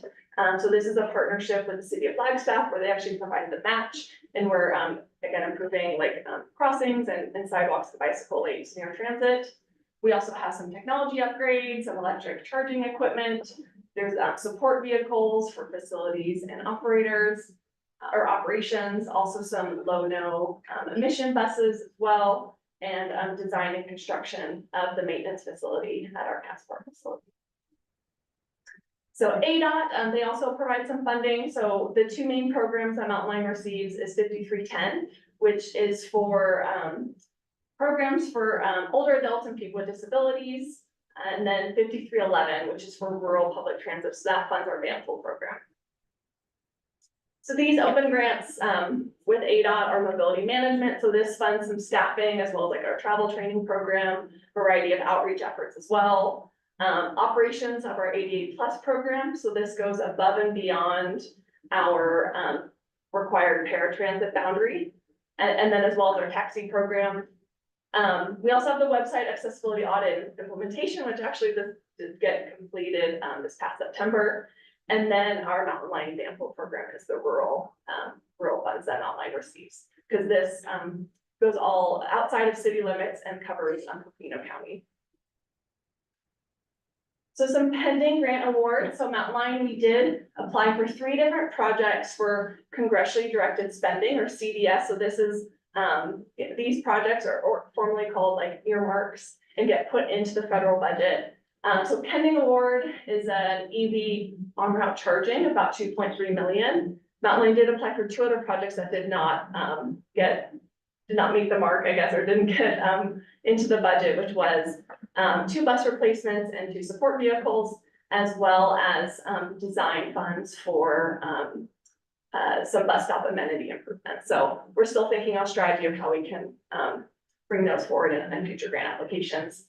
And then also pending is a 5307, 5339 grant award for some additional funding for the maintenance facility and 2 electric bus replacements of about 7.3 million. So still waiting on hearing those grant awards and hopefully soon.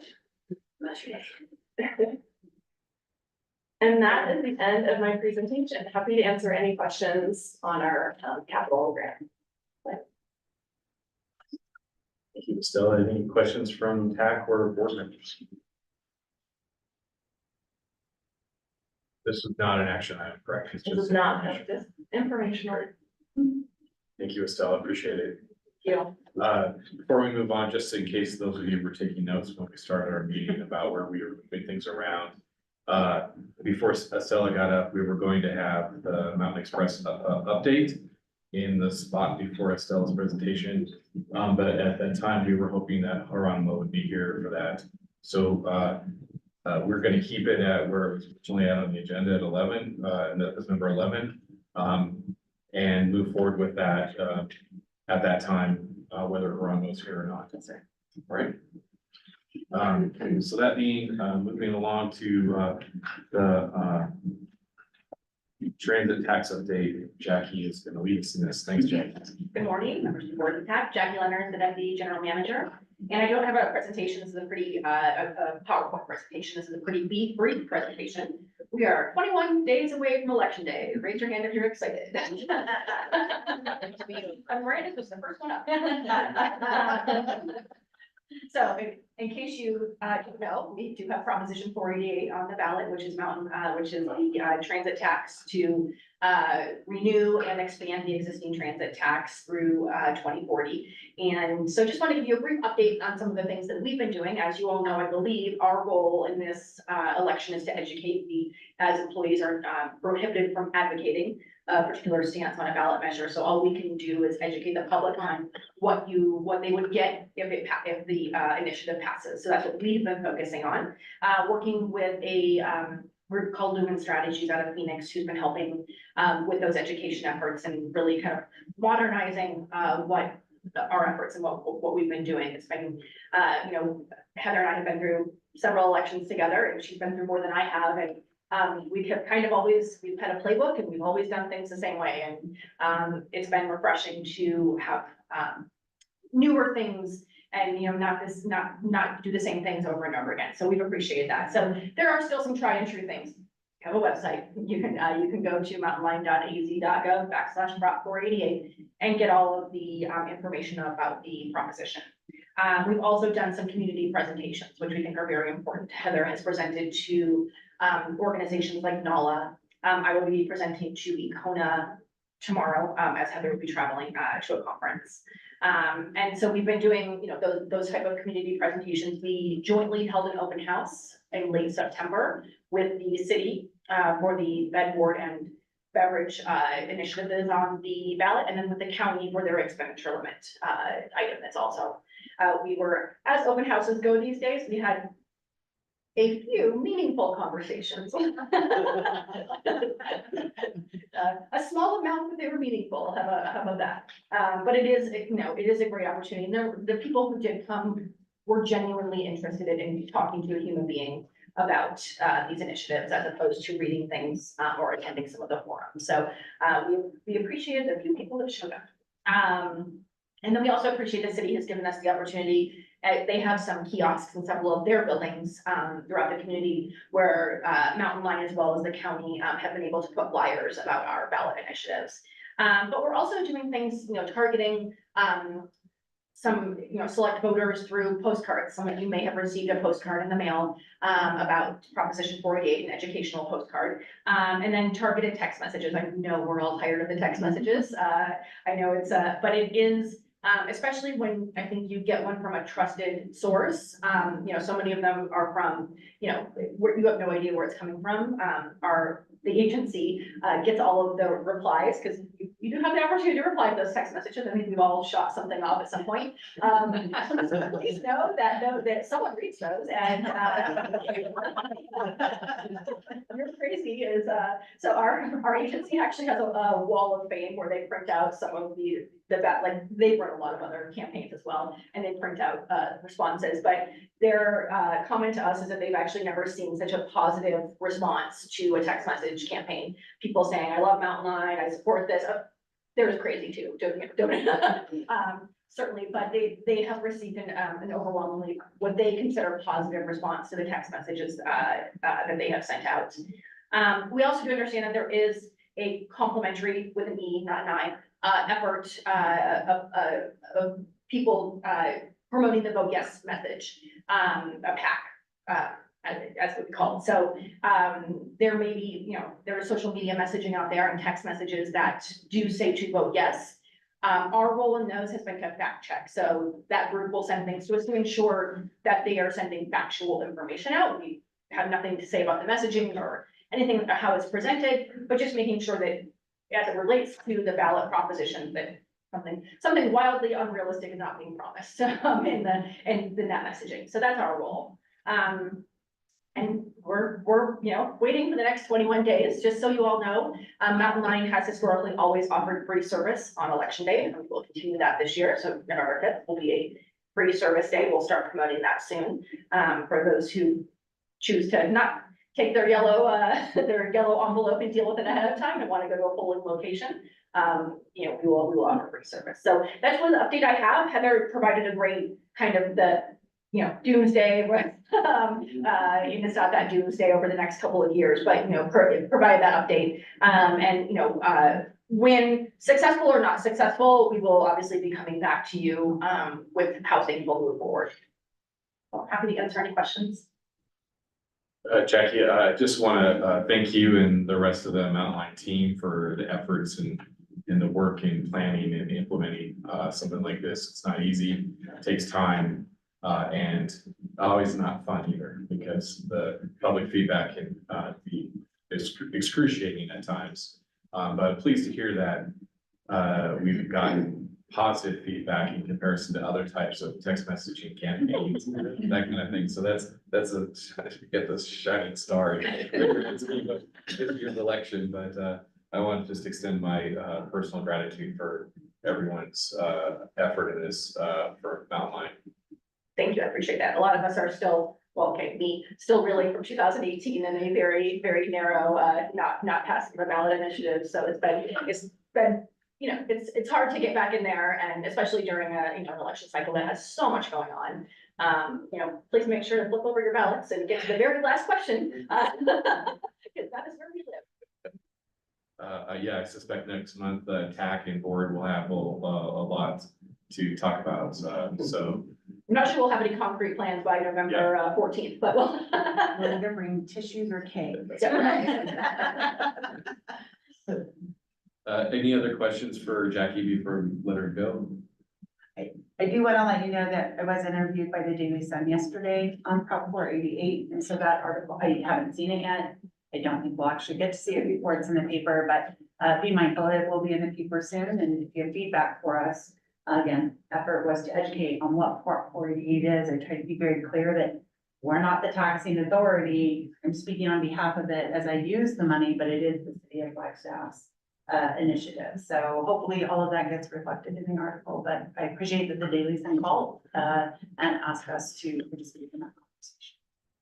And of course, the offer stands, I mean, I know we're getting down to crunch time, but if you have groups that you would like us to come present to, from an educational standpoint, we are happy to do it. If you need flyers, if you need anything like that, please let us know. We're happy to provide that. Thank you. So we are at the Mountain Express update. And we certainly are hoping Geronimo Vasquez would be here, but we're gonna move forward with this item as scheduled.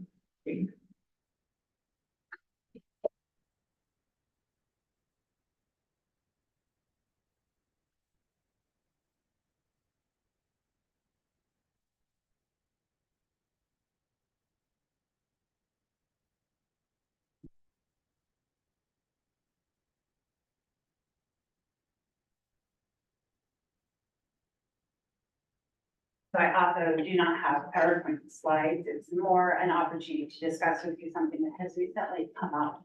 As usual, we began our conversation with Arizona Snowball about planning Mountain Express service. Our goal for our IGA is to have, our commitment is to have that schedule mutually agreed upon 45 days before the start of the season. My understanding is that's today. I think we have thought of it more as 45 days before we start service, so we're not yet at that. But there have been recent, sorry, lost my words for a moment. Recently, we were asked to alter our plan for services. It is not in keeping with what we think the agreement we have made with Snowball and what we have done for the last couple of years. And so we wanted to bring that to you just as information. We are not here asking you to get involved or fix our problem. Maybe it's not a problem, but to more make you aware. And I think our biggest concern is that we know as transit providers that frequency is what gets people with choice out of their car, right? If you have to wait 45, sorry, Rebecca, trying to contain my passion. We recommended that at minimum, do what we have done in prior years, which is 2 buses, making the frequency, meaning how often that bus is gonna pass those locations 30 minutes. We think ideally, it should be 3 buses with that, sorry. It's 3 buses to get to 30 minutes, 4 buses to get to 20 minutes. Ideally, that's what we would be doing, is 20-minute frequency, right? Because we know the difference between ridership on Route 2, just choosing one of our other routes here in town. The difference in ridership when we have 30-minute waits and 20-minute waits can be significant. I, as a rider who lives on Route 2, it's a lot easier to walk out and wait for that bus when I know it's 20-minute frequency. Because if I just miss the bus, it's only 20 minutes. I know it sounds like it's not a lot, but it feels like a lot in cold temperatures. And we're talking about cold temperature service, right? Easy, that's winter, that's cold. So anyways, we made this pitch that at minimum we need to do, gave them updated costing. We all know our costs have gone up.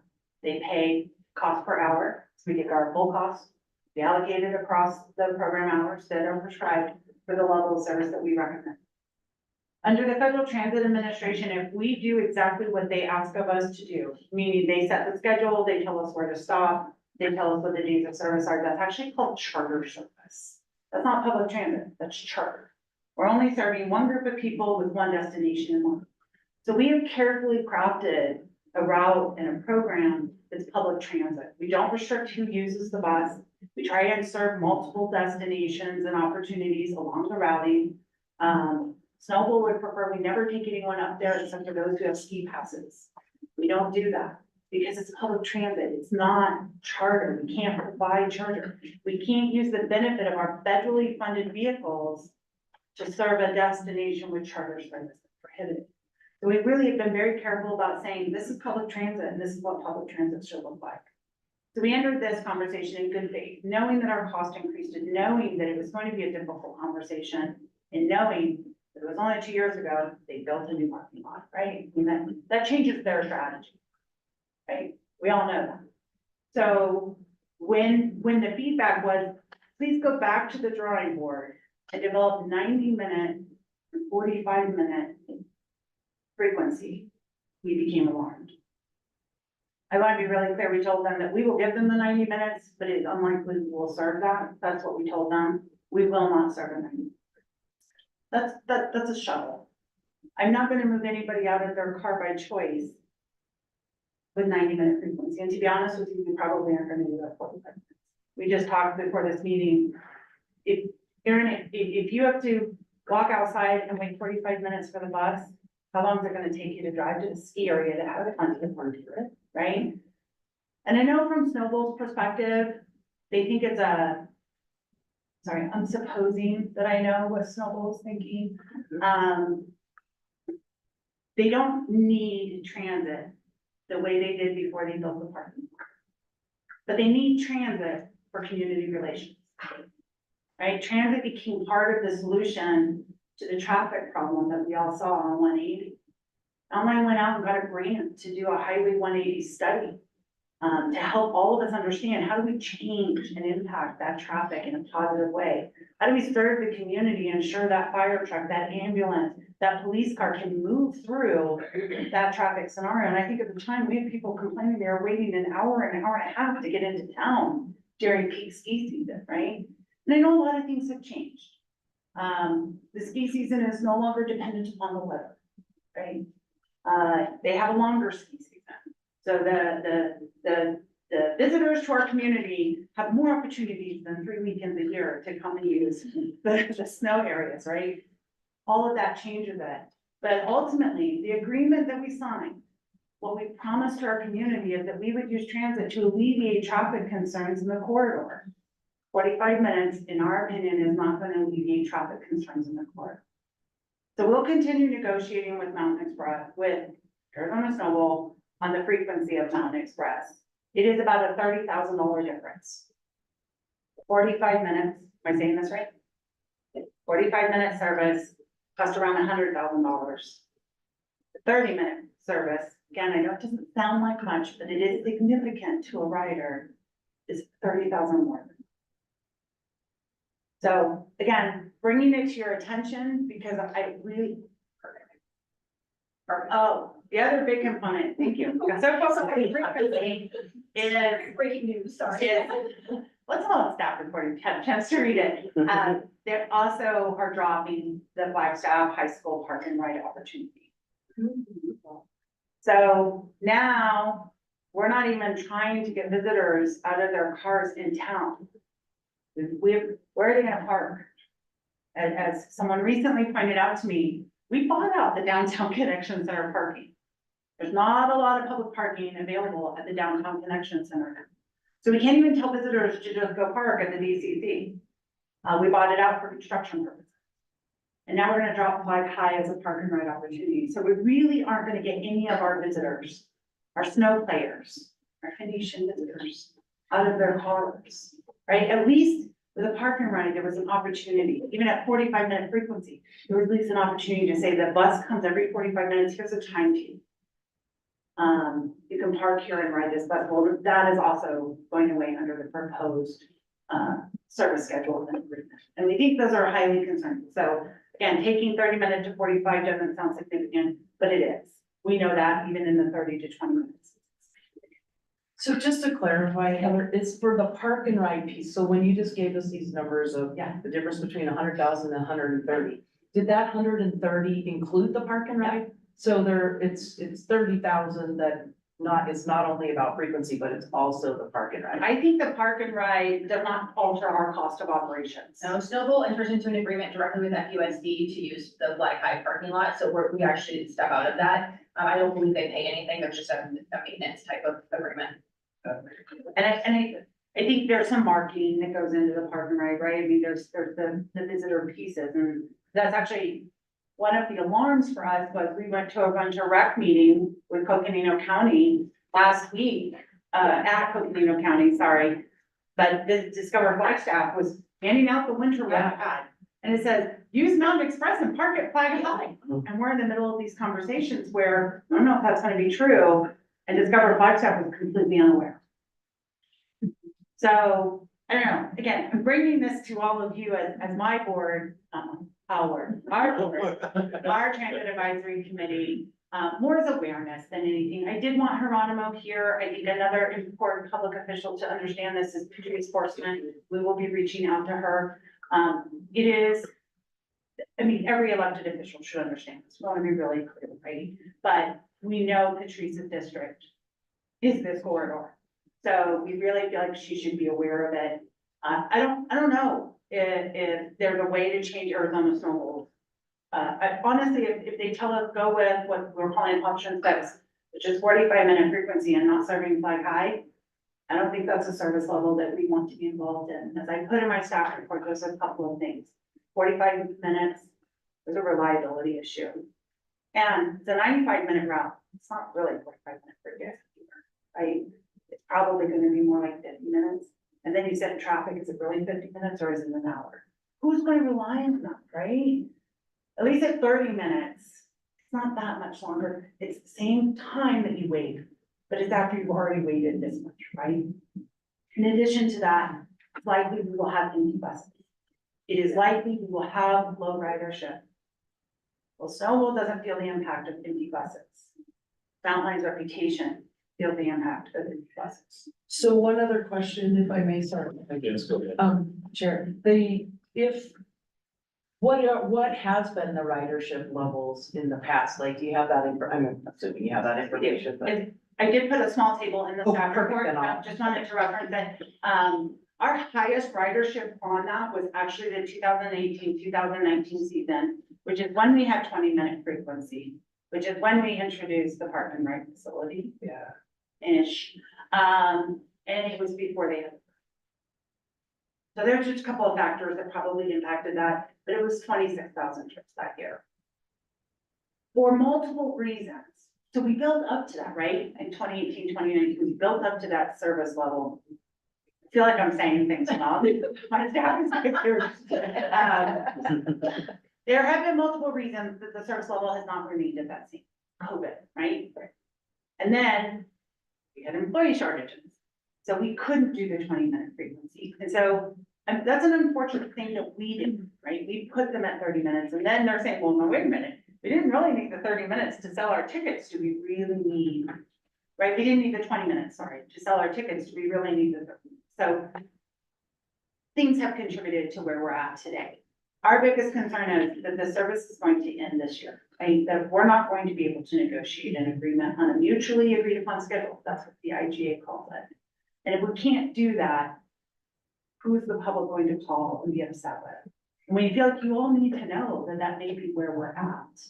I don't believe it is Mountain Line's interest to operate a 45-minute frequency service that does not have the truck and frequency. Heather, looking at the table here, last year, the ridership was 6,184. How many days of season was that? Roughly 25. So to just give you a preview of what that is, we operate in what we call our peak service from Christmas to New Year. And then we operate on the weekends for the months of January and February. There was a year, 1 year ago, they asked us to operate a few days in March, I believe. Not Way before, like early in the season, beginning of Mountain Express. Okay, I thought there was some point recently we added a bunch of services. Snowball doesn't always ask for March, to at least to get costing, but I've never implemented March service. And March has just become, with our snow counters, March up there has become a much more lucrative month than it has in the past. They're kind of later season and, you know, all the spring breaks and things like that. So I think I did the math in the staff report that if you took that 6,300 trips and put them back in cars at 2.5 people per car. I don't know why I picked 2.5. I have fun at a whole house. It's 160 cars roughly is what we took off of the 180 corridor with our transit. So looking just at the ridership, if the same ridership was every day for those days, it would be 247 rides persons per day. And then how many trips do we make a day? Like, is it 8 to 8 or 8 to 3 or? that kind of 7:4. Kind of 7:30, like we get, I think the first trip, you know, they set the DCC at 7:30 and then 4:30 maybe, or 4:30, and then we do a, unadvertised sweeper. So if Snowball staff says to us, hey, your last bus just left and we still have people waiting, we will go back up one last time. That has been the relationship that we have. I'm just trying to figure out how many last year, because it has been declining, It has been. because of the parking lot. So I'm just trying to figure out how many people are, last year were riding per trip. Yeah, sorry, I didn't do the math that way for today, but I will send it out after this meeting. I was just curious on the impact, like, Yeah. are they still packed buses, even at this low ridership? Right. Probably not, because there's been a big decline in the last year. So one of the interesting points that Estella made pretty early on in this conversation, that I think is in the stock report, is we can't accommodate the capacity with 45-minute service Yeah. for the pullouts in the morning. I mean, it's 55 people making a bus in the first 2 rounds in the morning. And if we're at 45-minute capacity, we're leaving people behind. So you're further discouraging use of that system by saying, sorry, I know you've been waiting for this bus to come, but we're packed. And so you now have to wait another 45 minutes for a bus. Is there an opportunity to, you know, the front end, the 7:30, Sure. add those frequencies, and then in the middle of the day, go to an hour? We did that. Early on in our service, we did high frequency peaks at the beginning and at the end of day. It's not that much of a cost differential. Because I still have to have staff available, even if they're not running up and down. Sorry, There Jerry. is also, we've looked at her, there is also all day ridership there, and they sell a half day ticket, so, you know, there's people that go up during half days. So there, you know, that ridership, and then also just the schedule becomes less reliable. You know, when it was, I remember trying to communicate, okay, so this time of day, the bus is gonna come every 30 minutes, this time of the day, the bus is gonna come every 60 minutes, it becomes a more difficult messaging. And just going back to the point about the, you know, it's hard to say, it's difficult to say that there was this many riders per bus, because it just as snowball visitation fluctuates wildly with snowball. That's this ridership, so on a day when, you know, the changes in 4-wheel drive are required on Snowball Road, you know, that obviously there's a correlating increase in our ridership. Our vehicles are equipped with chains, that's the good news, so they can still make that trip. So what is the timing of the ongoing negotiations with Snow?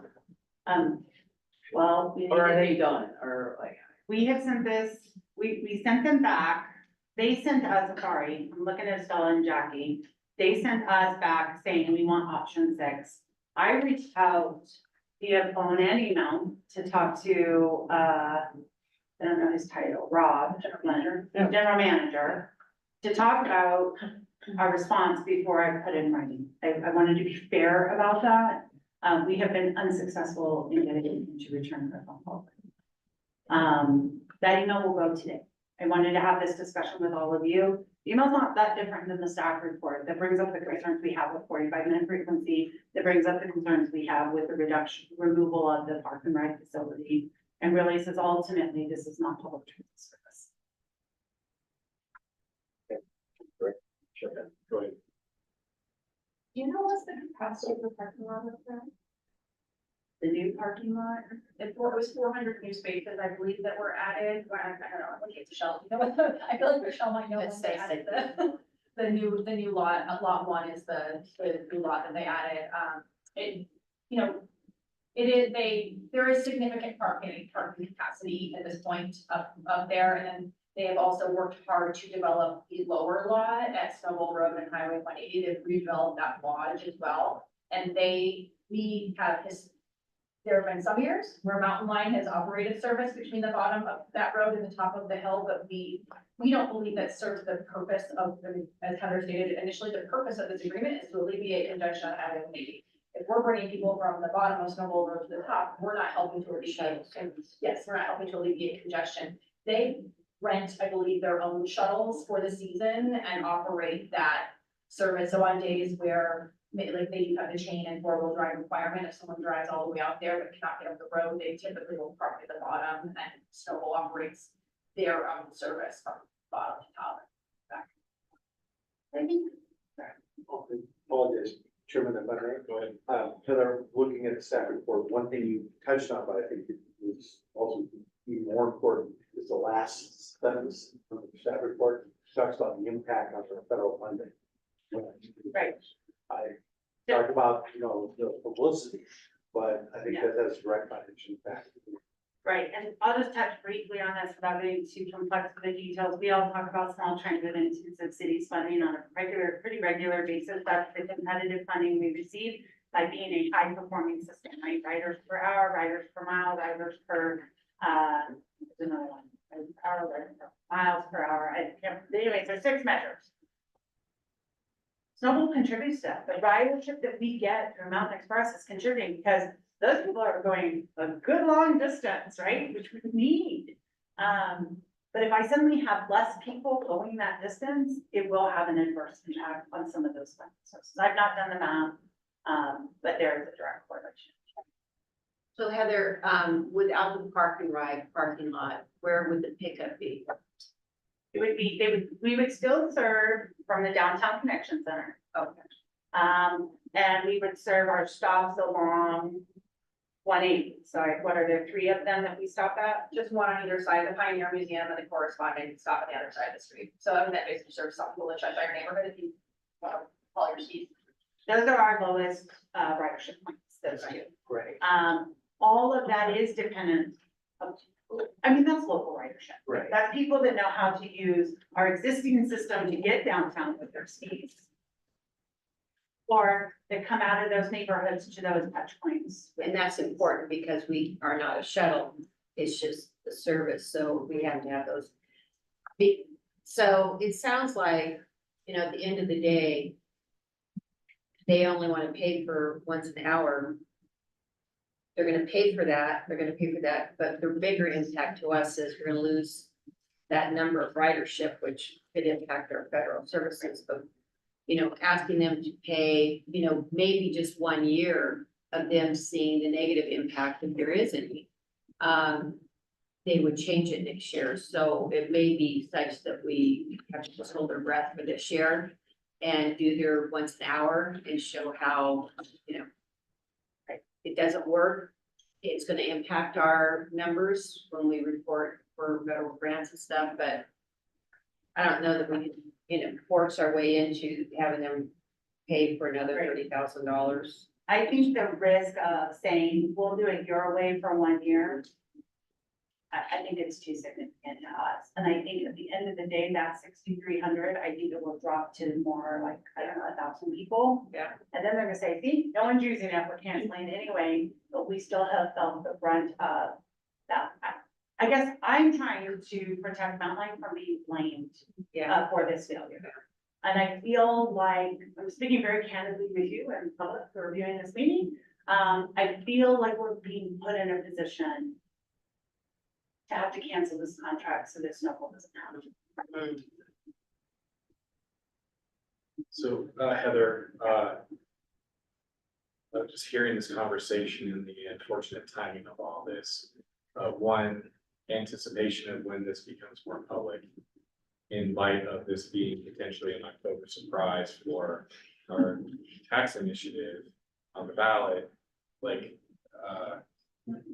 that to me is adding to what you just said, feeling like we're being leveraged to act in this other way. I certainly would hope, or sort of ask that if you and your team have not started to think about the PR ramifications of something like this, that it's taken into account based on where things are at with, Jeff, you said 22 days? 21 days. And I think that to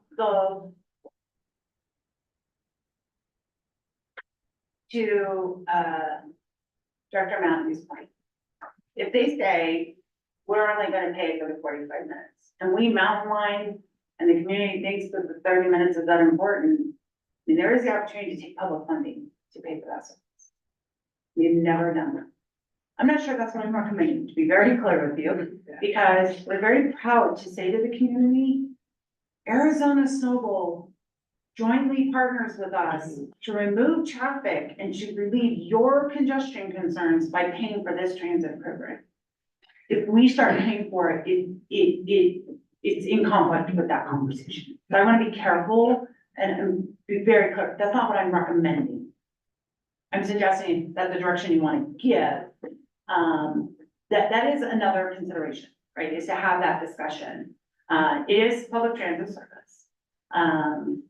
We have to date, felt like it's very important because it is part of the message to the community about Snowball and the visitors that visit Snowball, that this transit system is provided for the community good.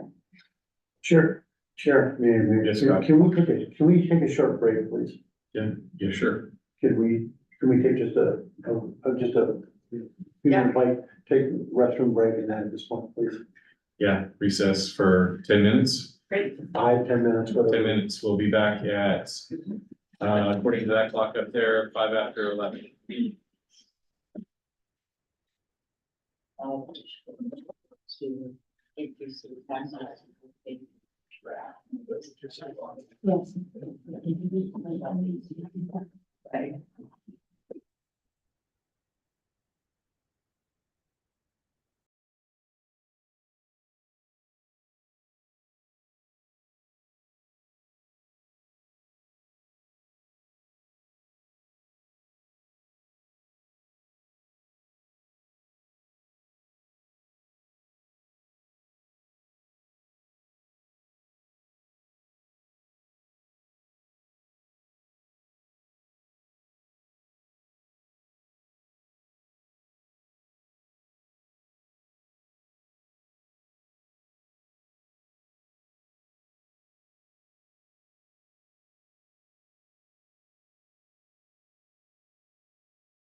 Like in the grand stuff. You know, it's still. Yeah. We started at 7:30.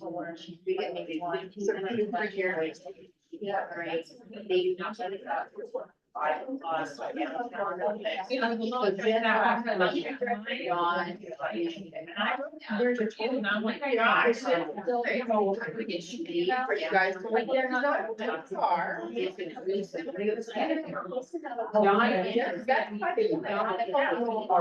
Well, and then I was gonna say. Yeah. You can't go, you have a lot of messages. And so we're actually paying like one every year. That's from March to April. Okay, sounds good. Yeah, we have. And then there's 4 of us. And then there's 7 years to the next. Ready? There's All right. All right.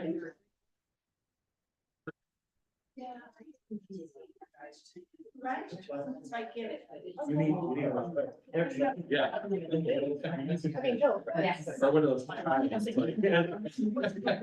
Right. March 4th. We'll have the party together. Yeah. I'll be sleeping by 8. So, yeah. Okay, so, moving along with things, and recognizing our, most recent, discussion, I would cater a motion, from the board to, table, the last item, which is in-person meetings, and, go into executive session, to further discuss, the contract that, Heather was speaking to, in her previous slide. That now requires, to go into executive session requires a motion, second and a vote. And you can combine that with table in the last meeting, if you wish. So say the last part again, Scott. And you can combine that with table in the last item. Yes, okay, yeah, so I would, welcome the motion from board member. I move that we move into executive session and table the last item on the agenda. Director Sweet, do I have a second? I'll second. All those in favor, signify by saying aye. I. Aye. All right, we're gonna move into executive session. There will be no other there'll be no other business after this. So TAC members are free to go. Appreciate your time today. There is a gift at your spot, and I want to recognize that we appreciate all of you. It is Boss's Day. And as the board and TAC who give us guidance and parameters on how to do our business, it's our thank you gift for all.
Right?